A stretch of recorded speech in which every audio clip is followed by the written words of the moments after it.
Out here in the Wild West, it was kill or be killed. The law was weak, guns ruled, and outlaws made their own rules. If you were fast, fearless, and didn't back down, you could take what you wanted and live long enough to enjoy it. One name rose above them all: Billy the Kid. He didn't start out as a killer. Life pushed him there. Often young, left to survive on his own, he learned fast and shot faster. By 21, he was already a legend. Some feared him, some admired him, but everyone knew his name. In this episode, we're telling the real story of how Henry McCarty became Billy the Kid, the most wanted outlaw in the West.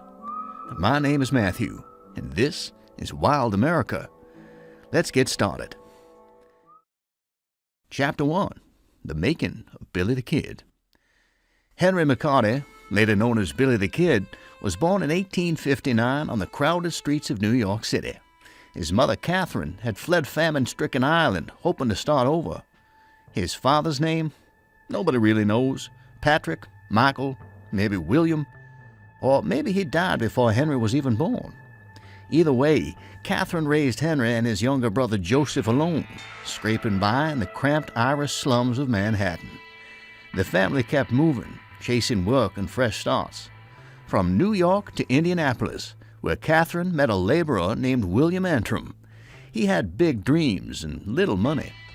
When they hit Wichita, Kansas, Catherine and Antrim ran a laundry together. Then in 1873, they made it official, married in Santa Fe, New Mexico. New Mexico's dry heat seemed like a better fit for Catherine's worsening tuberculosis, and so they settled in Silver City, a rough mining town with promise. Catherine was tough, cheerful, even as her lungs gave out.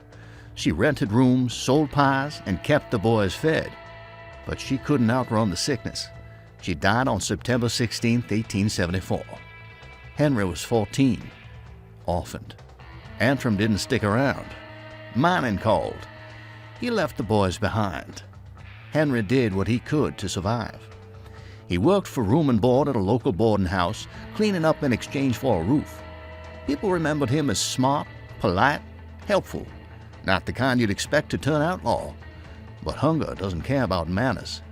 With no family and no money, Henry started slipping. Chapter 2. Down the Outlaw Road. Henry's first arrest? Well, it depends who you ask. This part of his story is a bit messy. Some say his first arrest happened when he helped a local thief named Sombrero Jack hide stolen laundry. Not cash, not guns, just dirty clothes. Henry got caught, tossed in jail, then climbed up the chimney and disappeared like smoke. But other sources say Henry teamed up with George Schaefer, robbed a Chinese laundry, and stole clothes and 2 pistols. Either way, they got arrested, and 2 days later, Henry escaped. And just like that, he became a fugitive. He wandered across the Southwest, taking odd jobs, stealing when he had to. He was small, baby-faced, and often picked on. But that didn't last. He got fast with a gun, quicker with his mouth. Life taught him to survive, and Silver City taught him not to trust anyone. He went looking for help from his stepfather, William Antrim. Antrim eventually kicked him out. So Henry stole some clothes and a gun, then took off. Whatever family he had left was gone. By early 1876, Henry drifted into Arizona. He started calling himself Kid Antrim, using his stepfather's name like a mask. He found work as a rancher hand near Fort Grant, even herded sheep for a bit. That's where he met John R. Mackey, a Scottish ex-cavalryman who knew how to steal horses and not get caught. Mackey brought Henry into the game. Soldiers had horses, and horses meant money. They stole what they could and sold fast. It was dangerous work, but it paid. On March 25, 1877, they got caught, hauled in and jailed at Fort Grant. That night, Henry slipped out. Another escape. Another step deeper into outlaw life. After that, he dropped Kid Antrim and started calling himself William H. Bonney, a clean name for a dirtier game. And so, the old identities faded. The new one stuck. This was the turning point. No more petty theft, no more excuses. By summer 1877, Henry McCarty, now going by William H. Bonney, was back in Arizona, fresh off his escape from Fort Grant. He took a job moving supplies for the Army and spent his off hours in George Atkins' saloon in Bonita, rubbing elbows with soldiers, cowhands, and fellow drifters. That's where he ran into Francis Windy Cahill, a loudmouthed blacksmith with fists like hammers and a habit of picking on smaller men. Bonney, skinny and baby-faced, was an easy target. Cahill pushed him too far. On August 17th, it came to a head over a poker game. Cahill called him a pimp. Bonney shot back with son of a bitch. Cahill snapped, slammed Bonney to the floor and pinned him.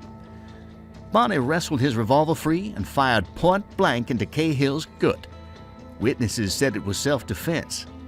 Cahill died the next day. Bonney ran. He knew what came next. No judge in the territory would listen to a kid with a smoking gun. A few days later, he made the mistake of returning, maybe to talk, maybe to collect his things. Miles Wood, the local justice of the peace, caught him and locked him up at Camp Grant. Didn't matter. Bonney slipped out before the law could take him away. He stole a horse and headed for New Mexico. Along the way, Apaches took his mount, forcing him to cross the desert on foot. Half dead, he stumbled into the home of John Jones, a member of the Seven Rivers Warriors. Jones's mother, Barbara, nursed him back to health. That kindness earned her a loyal friend and brought Bonney deeper into outlaw circles. Once recovered, he joined a rustler crew near Apache Tejo, raiding herds belonging to cattle baron John Chisholm. His name was already spreading thanks to the Cahill killing. Now papers were printing stories, and folks started taking notice. Chapter 3. The Lincoln County War. Lincoln County, New Mexico was a powder keg in the late 1870s. Money, power, and blood all tied up in a brutal turf war. On one side stood Murphy and Dolan, old guard merchants who ran the only general store in town. Locals just called it the House. They had the judges, the sheriff, and the Army beef contracts. They also had no problem dealing in stolen cattle. Then came John Tunstall, young, sharp, and English. He teamed up with lawyer Alexander McSween and cattle king John Chisholm to break the monopoly. They built their own store and bank, offering fairer deals to ranchers. That move made them a threat, and in Lincoln County, threats didn't last long. Billy the Kid, still going by William Bonney, signed on with Tunstall as a ranch hand. Tunstall treated him with respect. No barking, no beatdowns. He gave Billy purpose, and that mattered. Then came February 18th, 1878. Tunstall was ambushed, shot dead by men riding for Murphy and Dolan, men with badges. It was an execution, legal cover, crooked all the way down. Billy snapped. He joined the Regulators, a posse sworn to take down Tunstall's killers. Billy, Doc Skurlock, Dick Brewer, and others sworn in by Justice of the Peace John Wilson. Deputized at first, they tried to play it straight, but the law in Lincoln County was already bought and broken. And the Murphy-Dolan crew called it a joke. They had Sheriff William Brady in their pocket. Lincoln County now had two sets of laws, two armies, and one road to hell. The Regulators fought back anyway. Gunfights, ambushes, blood in the dust. Billy was all in. No turning back. The Lincoln County War wasn't clean. Everyone claimed justice. Nobody had it. Ranches burned, men died, and the line between outlaw and lawman vanished. For Billy, it changed everything. He started as a hired hand. He came out a marked man, hunted, hardened, and infamous. In April 1878, the Regulators struck back. Brady was walking down Lincoln's main street with Deputy George Hindman when gunfire tore out from an adobe wall. Brady dropped where he stood, riddled with bullets. Hindman tried to run. He didn't make it. Then Billy did something wild. He ran into the open, trying to grab the warrants Brady had on him and the others. He got shot in the thigh and barely made it back. Well, that stunt almost got him killed, but it also made him famous. Meanwhile, Lincoln boiled. Weeks passed, tension thick as gun smoke. Then came mid-July, the war's breaking point. Alexander McSween, Tunstall's partner, was holed up in his Lincoln home with Billy and a few Regulators. Across the street, the Murphy-Dolan gang, backed by new Sheriff George Pepin and a mob of hired guns. And so, the 5-day battle began. Gunfire cracked back and forth, but nobody advanced. Then on day 5, the attackers lit the house on fire. Smoke filled the rooms, heat closed in. The regulators had one option: run. They burst out through the flames. McSween didn't make it, shot dead in his own yard. Harvey Morris, another regulator, went down too. But Billy, he moved like a ghost through the anarchy, dodged the bullets, disappeared into the hills. When the smoke cleared, Murphy-Dolan still held Lincoln. The regulators were dead, scattered, or in hiding. The system remained, the same men in charge, just more blood on the floor. But something had changed. Billy wasn't just some ranch hand with a grudge anymore. He was a name, a symbol, a rebel with a pistol and no interest in obeying broken laws. And the war limped on. Eventually, the government stepped in and offered amnesty. Some took it. Billy didn't. Too much blood on his hands and too much fire in his gut. He wasn't just fighting for Tunstall now. He was fighting for himself in a world rigged against men like him. And Billy the Kid, he wasn't going quietly. Chapter 4. Rise to Infamy. Billy the Kid didn't need a press agent. The newspapers did it for him. As he roamed New Mexico, shooting, rustling, and slipping past lawmen, the press was busy turning him into a legend. It started local. The Las Vegas Gazette ran a piece in 1880 calling him a young desperado with the face of a schoolboy and the heart of a demon. Well, that line hit hard and stuck. A baby-faced killer with a grin? Readers ate it up. The Gazette ran his body count, played up his jailbreaks, and leaned into the drama. True or not, the story sold. The more outrageous, the better. They didn't invent his crimes, but they amplified them. And just like that, Billy had an audience far bigger than the frontier. Soon, big city papers joined in. The Sun in New York painted him as a Western Robin Hood with a touch of Jesse James. To folks back east, he wasn't just an outlaw, he was the Wild West on 2 legs, a rebel with a 6-shooter, a folk hero thumbing his nose at crooked sheriffs and useless lawmen. But villain or anti-hero, it didn't matter. People couldn't look away. The press built Billy's rise. After all, the press didn't care about blood. They printed everything. What Billy looked like, what he supposedly said before a shootout, how fast he could draw, and readers couldn't get enough. His name filled columns, his stories told in saloons, and his image, real or not, became the blueprint for every outlaw to come. But the truth? Billy was just over 5 feet tall, spoke Spanish like a local, and often depended on frontier families for meals and shelter. The papers made him 10 feet tall and bulletproof, a ghost in a sombrero who could shoot the badge off a sheriff without blinking. The myth was cleaner, tougher, and easier to sell. Some papers did push back. Outlaws tied to the territorial government or the Murphy-Dolan gang called him a killer and a thief. But even the hate helped. Smears became headlines. Wanted posters turned into street art. And when Governor Lew Wallace slapped a $500 bounty on Billy's head, it was free publicity. Every reprint added more fuel to the legend. Billy knew it too.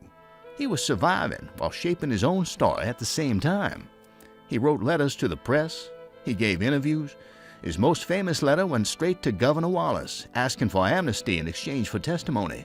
It was bold, smart, and weirdly well written. But by now, no one could agree on who Billy really was.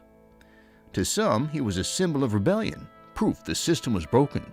To others, he was charm, youth, and a fast gun don't beat the odds forever. But one thing was certain, he was unforgettable. The press took a teenage drifter with a pistol and turned him into something bigger. They gave him a weapon more lasting than any 6-shooter: immortality.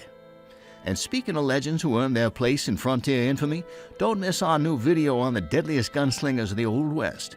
It's packed with trigger-happy outlaws, quick-draw duels, and more than a few surprise names. Hit our channel and check it out. But now, back to Billy. By late 1880, Billy the Kid had a price on his head across the Southwest. His name filled wanted posters, lawmen's logs, and headlines from Las Vegas to Mesilla. After years on the run, the chase finally ended, thanks to someone who knew him best, Sheriff Pat Garrett. They weren't strangers. Garrett had once knocked back drinks with Billy in Fort Sumner. That history made what came next hit harder. On December 23, 1880, Garrett's posse pinned Billy down at a snow-covered ranch near Stinking Springs. Billy's gang, cold, tired, and clueless that the law was breathing down their necks, bunked inside. Then, at dawn, bullets flew. Charlie Bowder stepped outside, maybe to surrender, maybe just to stretch. He was shot dead on sight. Garrett's men thought he was Billy. The kid held out for a few tense hours, then gave in without firing a shot. First time he ever did that. They took him to Santa Fe. Then word spread fast. Billy wasn't just an outlaw anymore, he was a spectacle, and by February 1881, they moved him to Mesilla to stand trial for killing Sheriff William Brady back in April 1878 during the Lincoln County War. That war had ended, but the law hadn't forgotten. Brady, after all, wasn't just another badge, he was the badge. Taking him out meant crossing a line that couldn't be ignored. Meanwhile, the courtroom was packed. People came to see Billy the Kid in cuffs, not to witness justice. The prosecution leaned hard on symbolism. Billy hadn't simply killed a man, he'd shot the law in cold blood. Witnesses pointed him out. He claimed he was acting under a deputized warrant at the time, but no one bought it. And on April 13, 1881, the jury handed down a guilty verdict, first-degree murder. The sentence, hang by the neck until dead. Execution set for May 13 in Lincoln. It would be the first and only conviction of his life. Judge Warren Bristol closed with a line that stuck. You are sentenced to be hanged by the neck until you are dead, dead, dead. Billy wasn't intimidated. He replied, and you can go to hell, hell, hell. They dragged Billy back to Lincoln in shackles, locked him upstairs in the old courthouse, the same one he'd once turned into a war zone during the 5-day battle. Now it doubled as his death row. 2 deputies, James Bell and Bob Ollinger, were posted to guard him around the clock. But thinking Billy would go quietly, well, that was their first mistake. April 28, 1881. Just 2 weeks after his death sentence, Billy made his move. It was a quiet afternoon in Lincoln. Dry, still, the kind of silence that crackles. Billy was being walked back from the outhouse by Deputy Bell when he struck. Nobody agrees on exactly how. Maybe he slipped his cuffs, maybe he grabbed a hidden gun, maybe he snatched Bell's weapon in a struggle. Doesn't matter. What happened next is clear. Billy shot Bell in the back as he ran for the stairs. Bell staggered outside, collapsed in the street, and died. Billy now controlled the 2nd floor. He had a little time, but not much. Down the street, Ollinger was eating lunch at the Wortley Hotel. Earlier that day, he'd mocked Billy, bragging about the shotgun he'd use on him when the time came. That same shotgun was now propped downstairs. Billy went and got it. He waited at a 2nd floor window. When Ollinger came sprinting back toward the courthouse, Billy leaned out, calling down, maybe with a smirk, and pulled both triggers. The shotgun blast tore through Ollinger. He dropped dead on the spot. 2 guards down. Billy still standing. He moved fast, held the townspeople at gunpoint, told them to fetch him a horse. While they scrambled, he reportedly paced the courthouse hallway, calm, maybe even whistling, boots sticky with blood.